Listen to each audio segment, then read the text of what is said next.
Welcome to Rizvi's e-learning channel. Good morning students. Mechanics में आज हम जो नेक्स्ट टॉपिक पढ़ने जा रहे हैं उसका नाम है रिजिड बॉडी इक्विलिब्रियम। इससे प्रीवियस क्लासेस में हमने पढ़ा था कि रिजिड बॉडी क्या होती है। तो रिजिड बॉडी ऐसी बॉडीज़ होती है जो कि बाहर से कोई भी फोर्स अप्लाई करने पर किसी भी तरीके का डिफॉर्मेशन शो नहीं करती हैं। इसका मतलब है कि हम बॉडी पर किसी भी अमाउंट में फोर्स को अप्लाई कर रहे हैं, कोई भी तरीके का हम फोर्स लगा रहे हैं, तो बॉडी पर जो आपका डिफॉर्मेशन है वो फिजिकली कोई भी डिफॉर्मेशन नहीं शो कर रही, बिल्कुल भी इफेक्ट ज़ीरो है, तो वो बॉडी आपकी रिजिड बॉडी या स्टिफ बॉडी कहलाती है। यानी कि जितना भी हम स्ट्रेंथ से उस पर फोर्स अप्लाई करें, बॉडी इतनी स्टिफ है कि सारी एनर्जी को स्टोर कर ले रही है और कोई भी डिफॉर्मेशन ना शो करे। फिर हमने पढ़ा इक्विलिब्रियम क्या होता है। तो इक्विलिब्रियम किसी भी बॉडी की वो स्टेट होती है जहाँ पर बॉडी ना तो उसके लीनियर मोमेंटम में और ना ही उसकी इंटरनल एनर्जी में कोई भी चेंजेस देखने को मिले। मोमेंटम में और इंटरनल एनर्जी में अगर चेंजेस ज़ीरो है तो वो बॉडी आपकी इक्विलिब्रियम स्टेट में कही जाएगी। और वो जो मोमेंटम होंगे वो लीनियर और एंगुलर दोनों ही मोमेंटम होंगे, मतलब कि ना तो बॉडी आपकी सीधे डायरेक्शन में मूव कर रही हो और ना ही उस फोर्स की वजह से वो रोटेट करना शुरू कर दे, तो वो बॉडी आपकी इक्विलिब्रियम स्टेट में कहलाएगी। अब जैसे कि इक्विलिब्रियम स्टेट की डेफिनेशन के अकॉर्डिंग हम यही कह सकते हैं, a body is said to be in equilibrium और mechanical equilibrium when neither the internal energy nor the motion of the body changes with respect to time, कि टाइम के रिस्पेक्ट में बॉडी में ना ही उसके इंटरनल एनर्जी में जो कि उसके अंदर स्टोर होती है और ना ही उसकी मोशन में या मोमेंटम में कोई भी चेंजेस आए, बॉडी किसी भी तरीके के चेंजेस को सपोर्ट ना करे। रिजिड बॉडी इक्विलिब्रियम से क्या मतलब है कि बॉडी एक तो रिजिड होगी, स्टिफ होगी, सारी स्टोर करेगी एनर्जी को, और दूसरी बात है कि वो इक्विलिब्रियम में भी रहेगी। तो रिजिड बॉडी मैकेनिकल इक्विलिब्रियम में तब होती है जबकि उसमें विद रिस्पेक्ट टू टाइम या किसी दिए हुए पॉइंट ऑफ टाइम पर उसके एंगुलर मोमेंटम और लीनियर मोमेंटम में किसी भी तरीके का चेंजेस ना हो। That means a rigid body is in mechanical equilibrium when it is neither changing its linear momentum and nor changes its angular momentum at a given point of time or with respect to time। Time के साथ उसमें ना तो translation होना शुरू हो जाए और ना ही रोटेशन होना शुरू हो जाए। अब ये रिजिड बॉडी, किसी भी रिजिड बॉडी के इक्विलिब्रियम स्टेट में होने के लिए हमारे पास दो कंडीशन होती है।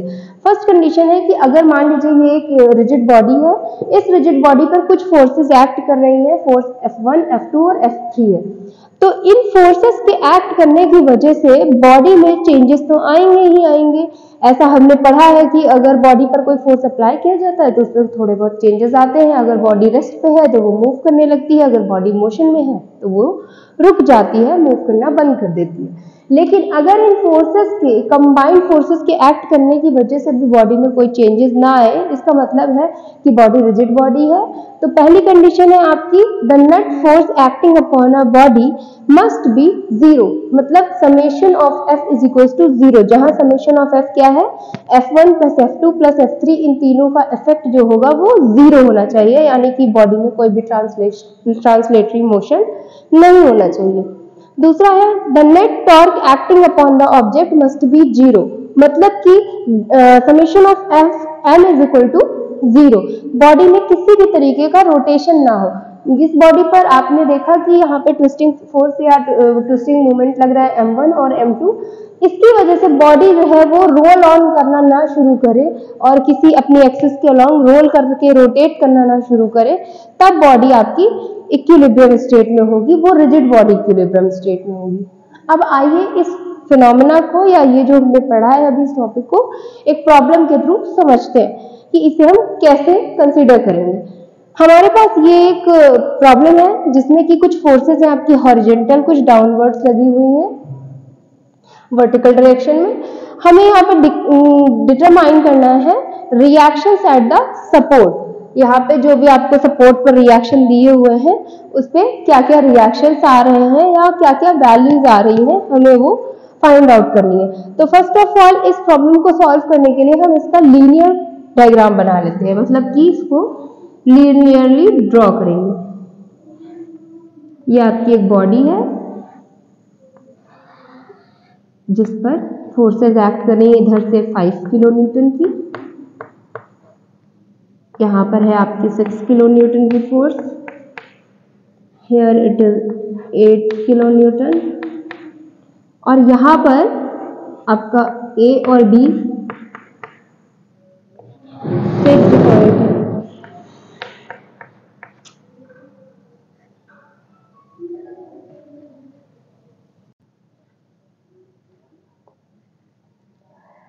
तो आइए रिजिड बॉडी इक्विलिब्रियम को हम एक प्रॉब्लम की हेल्प से समझते हैं कि इसको हम रिजॉल्व कैसे करेंगे।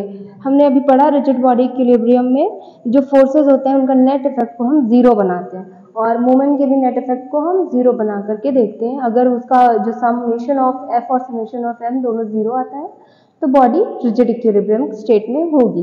तो यहाँ पे एक प्रॉब्लम है हमारे पास, जहाँ पे जो ये सपोर्ट्स हैं इन पर कुछ ना कुछ फोर्स एक्ट कर रही है, कुछ आपकी हॉरिजॉन्टल डायरेक्शन में है, कुछ वर्टिकली डाउनवर्ड डायरेक्शन में है।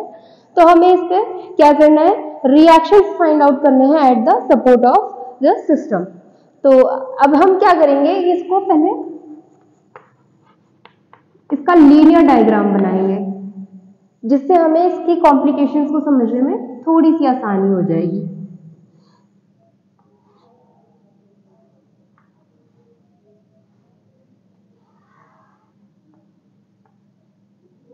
यहाँ पर आपकी 6 किलो न्यूटन की फोर्स एक्ट कर रही है, यहाँ पर 8 किलो न्यूटन की फोर्स एक्ट कर रही है। ए पॉइंट है, बी पॉइंट है जो कि फिक्स्ड है। यहाँ पर 5 किलो न्यूटन का फोर्स लग रहा है, और इन सब के बीच की जो डिस्टेंस है वो 2 मीटर है।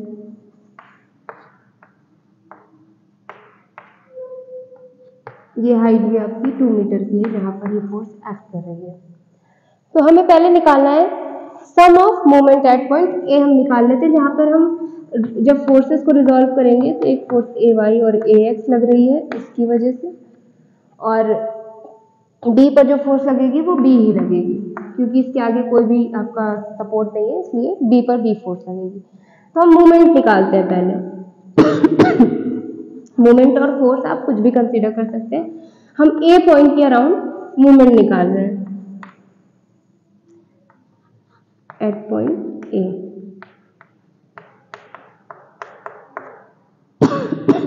That means summation of F M of A is equal to 0। तो यहाँ पर आप देखेंगे कि जो फोर्सेस आपकी है वो कुछ ना कुछ आपकी जो सपोर्ट्स है इसको कुछ ना कुछ डायरेक्शन देने का काम कर रहे हैं। तो हमें देखना है कि वो कितने डिस्टेंस पे कौन कौन सी फोर्स एक्ट कर रही है। तो हम ए पॉइंट को हमने फिक्स कर लिया है, दैट मीन्स ए पर जितने भी इफेक्ट आ रहे हैं वो भी 0 है, ये बिल्कुल फिक्स्ड है।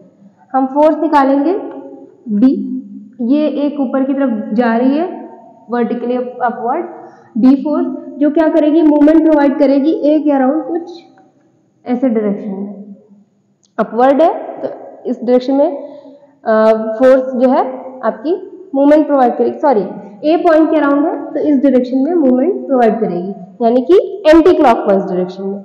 एंटी क्लॉकवाइज डायरेक्शन में मूवमेंट प्रोवाइड करने की वजह से हम इसे क्या करेंगे, माइनस कंसीडर करेंगे, नेगेटिव फोर्स है ये। और कितने डिस्टेंस पे है, 2 मीटर 2 मीटर 2 मीटर की डिस्टेंस पे। ये हो गया b इंटू 6। नेक्स्ट आपकी फोर्स है 8 किलो न्यूटन की, जो कि इस तरीके से जा रही है कुछ इस डायरेक्शन में, u जा करके u मूवमेंट प्रोवाइड करेगी। तो ये आपकी क्लॉक की डायरेक्शन में है, जिस डायरेक्शन में सुई चलती है, घड़ी की सुई चलती है उस डायरेक्शन में है, तो इसे हम पॉजिटिव फोर्स कंसीडर करेंगे 8 किलो न्यूटन। और कितने डिस्टेंस पे है, 2 और 2 यानी कि 4 मीटर की डिस्टेंस पे। फिर 6 किलो न्यूटन की है फोर्स, जो कि सेम इफेक्ट प्रोवाइड करेगी क्लॉकवाइज डायरेक्शन में, 6 इंटू कितने डिस्टेंस पे है, 2। अब एक और फोर्स है आपकी 5 किलो न्यूटन की, ये 5 किलो न्यूटन की फोर्स इस डायरेक्शन में जा रही है और यहाँ से कुछ ऐसा इफेक्ट प्रोवाइड करके क्लॉकवाइज डायरेक्शन में ही जाएगी। तो +5 इंटू कितनी डिस्टेंस है, 2 इज इक्वल टू 0। यहाँ हमने ax और ay को नहीं लिया है, एक्स ए वाई को हम चाहें तो ले भी सकते हैं, लेकिन क्या है कि ये पॉइंट जो है फिक्स है, ये पॉइंट फिक्स होने की वजह से ए एक्स और ए वाई की जो डिस्टेंस है वो 0 कंसीडर की जाएगी। तो यहाँ पे जब आपकी ए एक्स फोर्स लेंगे जो कि इस डायरेक्शन से क्लॉकवाइज डायरेक्शन में जाएगी, तो ए एक्स इंटू 0 हो जाएगी, जिसका नेट इफेक्ट 0 हो गया। अब ए वाई को लेंगे तो वो भी क्लॉकवाइज डायरेक्शन में जाएगी, और वो क्या हो जाएगा, ए वाई इंटू 0 तो 0, इसीलिए हमने उसे नहीं कंसीडर किया। ये हो जाएगा -6b plus 8 4 32 6 2 12 plus 10 is equal to 0। -6b और इसे जब सम करेंगे तो कितना आएगा, 32 plus 12 52 54 32 plus 10 42 42 plus 12 54 is equal to 0। -6b है, हम इसको लिख सकते हैं टर्म्स को माइनस एलिमिनेट करके 6b इज इक्वल टू 54। क्यों? क्योंकि -6b को इधर ही रहने दें लेफ्ट हैंड साइड पे, और 54 को यहाँ ले जाएंगे तो इक्वल के उधर जाने में -54 और माइनस से माइनस कट जाएगा, तो 6b इज इक्वल टू 54। तो यहाँ से b जो फोर्स है उसकी वैल्यू क्या आ गई, 9, और पॉजिटिव वैल्यू है, दैट मीन्स फोर्स जो जाएगी वो अपवर्ड डायरेक्शन में जाएगी, 9 किलो न्यूटन। अब हम लेते हैं moment at point B, sum of moment at point B.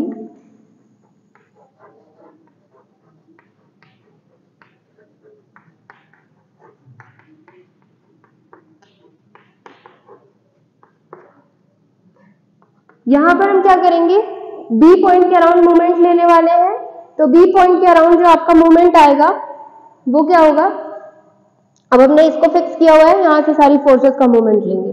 तो पहला जो आपका बी पॉइंट के अराउंड मोमेंट आ रहा है वो आपकी हम कंसीडर करते हैं 8 किलो न्यूटन से।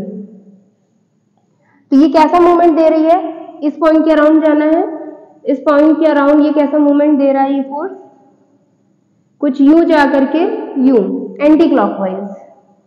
एंटी क्लॉकवाइज मोमेंट को हम माइनस कंसीडर करेंगे, 8 इंटू कितने डिस्टेंस पे है, 2 पर। नेक्स्ट मोमेंट आपका दे रहा है 6 किलो न्यूटन का फोर्स। अब ये कैसा देगा, सेम इफेक्ट देगा, -6 इंटू 4। फिर 5 किलो न्यूटन की फोर्स आपको दिख रही है जो कि कैसा मोमेंट देगी,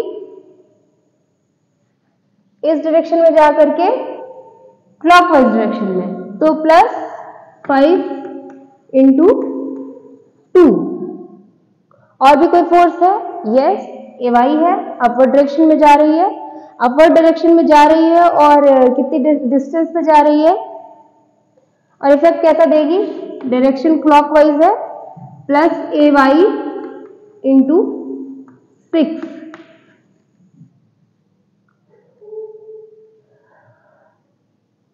एक्स को हम सेम बेस होने की वजह से भी कंसीडर नहीं कर रहे हैं, तो ये कितना आपका वैल्यू जनरेट कर रही है, यहां से ए वाई की जो वैल्यू आएगी वो कितनी आएगी,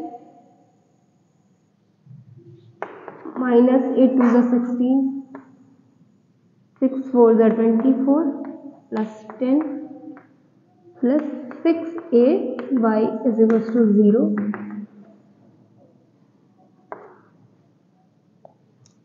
6 4 10 और 2 1 3 1 4 -40 plus 10 6 a y is equal to 0।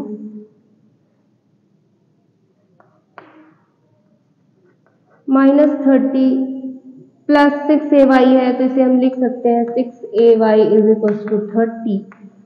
तो a y is equal to क्या हो जाएगा, 6 5 35 किलो न्यूटन। और किस डायरेक्शन में जा रही है, सेम पॉजिटिव फोर्स आ रही है तो आपकी अपवर्ड डायरेक्शन में ही होगी। ये हो गए मूवमेंट। अब आते हैं फोर्सेस जो कि एक्ट कर रहे हैं इस बॉडी पर, और फोर्सेस क्या इफेक्ट डाल रहे हैं। Sum of forces at point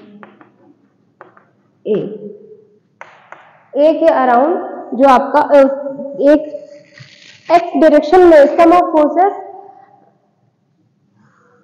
in X direction.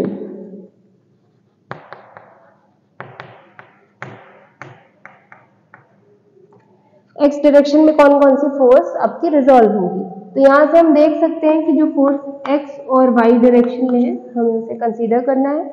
X direction में जो आपकी फोर्स है वो हो जाएगी, इसका summation of F X is equal to 0, और एक्स डायरेक्शन में कौन कौन सी फोर्सेस है फिर हम उसे कंसीडर करेंगे।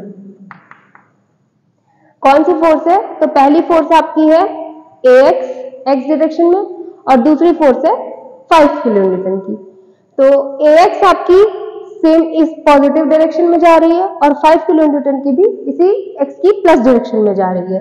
तो AX plus 5 is equal to 0, यानी AX की वैल्यू हो जाएगी -5 किलो न्यूटन, जिसे हम लिख सकते हैं AX क्या है, वो साइन ना लगा करके हम लिख सकते हैं कि ये आपकी बैकवर्ड डायरेक्शन में जा रही है, मतलब इस डायरेक्शन में फोर्स है,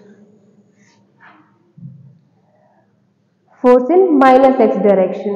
उसके बाद है sum of force in Y direction.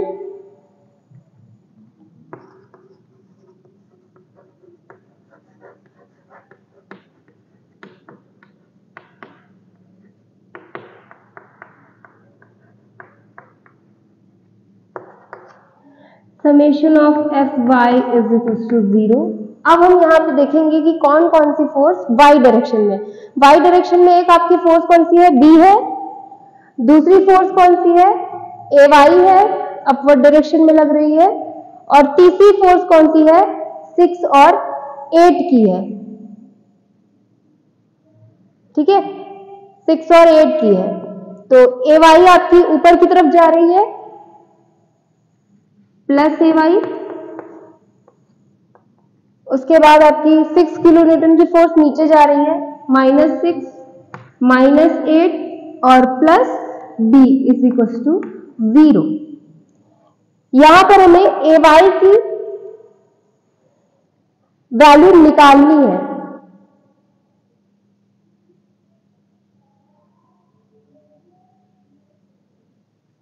ये भी एक आपका तरीका है ए वाई की वैल्यू निकालने का। A Y is equal to -6 और -8 -14 plus B is equal to 0। जहां पे फोर्सेस की हेल्प से हमने वैल्यू जो निकाली थी वो बी की मोमेंट की हेल्प से यहाँ रखेंगे, तो ए वाई इज इक्वल टू हो जाएगा +14 और -9। ए वाई की वैल्यू हो जाएगी 5 किलो न्यूटन अपवर्ड डायरेक्शन में।